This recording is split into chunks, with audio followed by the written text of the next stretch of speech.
เรียบร้อยครับสู้แล้วแฮเก็ดเส้นครึ่งเอ็นเบอร์40ลูกเบอร์13แข1611ศอกครึ่งผูกพอแล้วเหลือ9ศอกครับเรียบร้อยนี่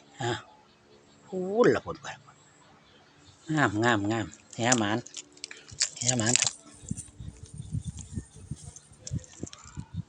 หหมานครับถึงได้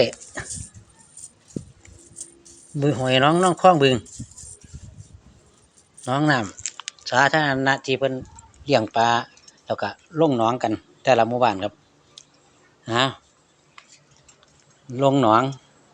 ลงบ่อลงสระบ่ครับงดงาม